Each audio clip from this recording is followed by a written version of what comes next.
প্রতি বছর ঈদকে কেন্দ্র করে থাকে নানা আয়োজন, বিশেষ করে এ সময় যেন সিনেমা মুক্তির হিড়িক লেগে যায়। যদিও এটা নতুন কিছু নয়, এবারও ঈদুল ফিতরে শাকিব, নিশো, সিয়াম, মোশাররফ করিম, বুবলি ও নুসরাতদের মতো তারকাদের সিনেমা মুক্তি পেয়েছে। সিনেমাতে নায়ক নায়িকার ভূমিকা তো আলোচনায় থাকেই, সেই সঙ্গে সিনেমায় পার্শ্ব চরিত্রের ভূমিকাও কিন্তু কম নয়। তবে বাংলা সিনেমায় পার্শ্ব চরিত্র অনেক সময় থেকেছে উপেক্ষিত, কিন্তু এবারে ব্যতিক্রম ঘটেছে। নজর কেড়েছেন পার্শ্ব চরিত্রের অভিনয় শিল্পীরাও। ঈদে মুক্তি পাওয়া প্রায় সব সিনেমাতে ছিল তাদের সরব উপস্থিতি।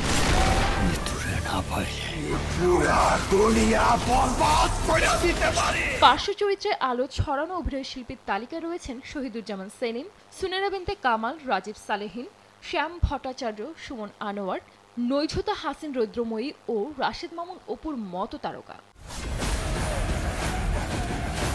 বেশ কয়েক বছর ধরেই বড় পর্দায় নিয়মিত শহীদুজ্জামান সেলিম নিজের দুর্দান্ত অভিনয় দিয়ে দর্শকদের মন জয় করেছেন, কিন্তু অনেক সময় দেখা যায় তার চরিত্রগুলো প্রায় একই রকম। এবারের ঈদের 3 সিনেমা বরবাদ, দাগি ও জঙ্গলিতে দেখা গেছে। এর মধ্যে বরবাদ ও জঙ্গলিতে তাকে আইনজীবীর ভূমিকা দেখা গেছে। তবে দাগিতে নির্মাতা শহীদুজ্জামান সেলিমকে বেশ ভালোভাবে কাজে লাগিয়েছেন। ভারতীয় চোরাকারবারির চরিত্র, হিন্দি বাংলা মেশানোর সংলাপ সব মিলিয়ে খল চরিত্রে তিনি বেশ মানিয়ে গেছেন। দাগি সিনেমার সবচেয়ে বড় চমক সুনেরা বিনতে কামাল। কথা বলতে না পারা তরুণী লিখনের চরিত্রে অসাধারণ অভিনয় করেছেন তিনি। শুধু অভিব্যক্তি দিয়ে কিছু না বলেও অনেক কথা বলেছে তার চোখ। দাগিতে নিশানের বন্ধু বাবুর চরিত্রে অভিনয় করেছেন রাজীব সালেহিন। এই চরিত্রটি বলা যায় পুরোপুরি বাস্তব জীবন থেকে তুলে আনা।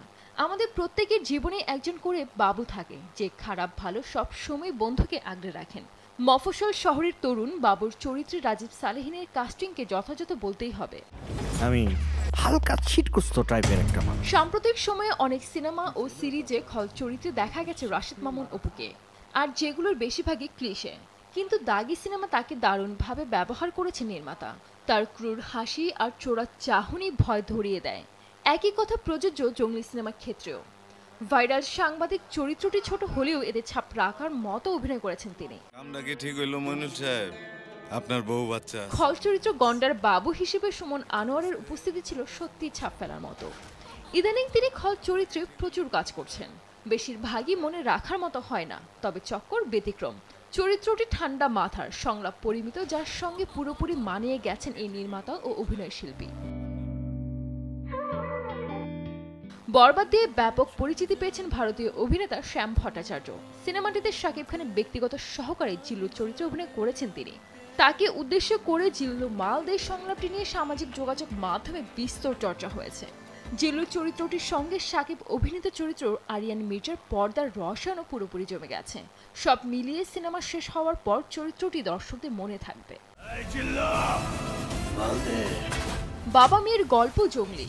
এখানে সিয়ামের সঙ্গে পাল্লা দিয়ে অভিনয় করে গেছে ছোট্ট নৈঝতা। পাখি নামে ছোট মেয়ের চরিত্রে সে ছিল সাবলীল। রাস্তায় রাস্তায় ঘুরে খাবার কুড়িয়ে খাওয়া, জঙ্গলির ঘরে গিয়ে বারবার প্রত্যাখ্যাত হয়ে ফিরে আসা, এমন কিছু দৃশ্য চোখে লেগে থাকে। শেষ দিকে এই পাখির জন্যই চোখের পানি আটকে রাখতে পারেন না দর্শক।